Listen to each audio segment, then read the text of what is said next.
गांव से अपना जुड़ाव बनाए रखिए और गांव की यादें हमारे साथ ताज़ा कीजिए। हेलो दोस्तों, मैं नीरज जोशी और आप सुन रहे हैं स्टोरी विद नीरज। जहाँ कहानी बस एक कहानी नहीं होती, वो एक सफर होता है जो आपको हंसाता है, रुलाता है और सोचने पर मजबूर कर देता है। तो चलिए आज की कहानी का पिटारा खोलते हैं। राजुला और मालूशाही, एक अमर प्रेम गाथा। उत्तराखंड के लोक साहित्य में, विशेष रूप से कुमाऊं और सीमांत गढ़वाल के क्षेत्रों में, राजुला और मालूशाही की प्रेम कहानी सदियों से गाई जाती रही है। ये गाथा राजसी परंपराओं, दैवीय वचनों और अटूट प्रेम की मिसाल है। ये कहानी कत्यूरी राजा दुलाशाह या दोलाशाह के राज्य बैराट, वर्तमान में बैराट पट्टा बागेश्वर के पास से जुड़ी है। राजा दुलाशाह को संतान प्राप्ति नहीं हो रही थी।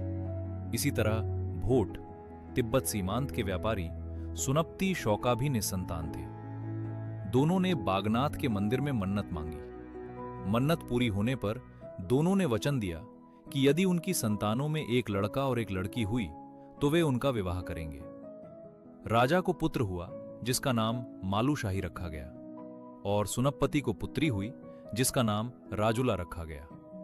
राजसी संस्कृति में वचन का महत्व सर्वोपरि माना जाता था और ये वचन ही इस कहानी की नींव बना।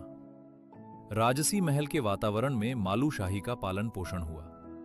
जब मालूशाही बड़ा हुआ तो राजसी परंपरा के अनुसार उसकी मां और दरबारियों ने उसका विवाह किसी अन्य राजघराने में तय करना चाहा, क्योंकि वे सुनप्ति जैसे साधारण व्यापारी की बेटी से संबंध नहीं चाहते थे। लेकिन मालूशाही को अक्सर स्वप्न में राजुला का दिव्य सौंदर्य दिखाई देता था।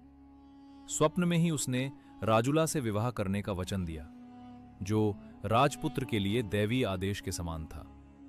वहीं दूसरी ओर भोट प्रदेश में राजुला भी मालूशाही को अपना स्वप्न पुरुष मान चुकी थी। राजुला की सुंदरता की चर्चा दूर दूर तक फैल गई। डोटी का राजा विक्की पाल राजुला से जबरदस्ती विवाह करना चाहता था। मालूशाही की मां राजसी गौरव और दरबारी सलाह के कारण इस रिश्ते के खिलाफ थीं। जब राजुला विवाह का वचन याद दिलाने मालूशाही के राज्य बैराट पहुंची तो रानी ने वैद्य की सलाह पर मालूशाही को नींद की ऐसी जड़ी दे दी कि वो गहरी नींद में सो गया। राजुला ने मालूशाही को जगाने के बहुत प्रयास किए, लेकिन विफल रही। वो मालूशाही की उंगली में अपनी प्रेम की अंगूठी पहनाकर और एक चुनौती भरा खत छोड़कर वापस लौट गई। जब मालूशाही की नींद खुली तो उसने अंगूठी और खत देखा। उसे अपने बचपन के वचन और स्वप्न में दिए प्रण की याद आई। मां और दरबारियों के विरोध के बावजूद मालूशाही ने राजपाट, केश और राजसी वस्त्र त्याग दिए और सन्यासी का वेश धारण कर लिया। उसने राजुला को विक्की पाल के बंधन से मुक्त कराने का निश्चय किया। एक लंबे संघर्ष और यात्रा के बाद सन्यासी वेशधारी मालूशाही राजुला तक पहुंचा। उसने अपनी वीरता और बुद्धि का परिचय देते हुए विक्की पाल को युद्ध में पराजित किया और राजुला को उसके चंगुल से मुक्त कराया। मालूशाही और राजुला विजयी होकर वापस बैराट लौटे। राजसी गौरव, झूठे मान सम्मान और दरबारी चालों से परे अंततः प्रेम की विजय हुई। उनका विवाह धूमधाम से हुआ। ये कहानी गढ़वाल कुमाऊं की राजसी और लोक संस्कृति में प्रेम, वचन पालन और विपरीत परिस्थितियों में अडिग रहने की भावना को दर्शाती है। अपना अमूल्य समय देने के लिए मैं आपका धन्यवाद करता हूं।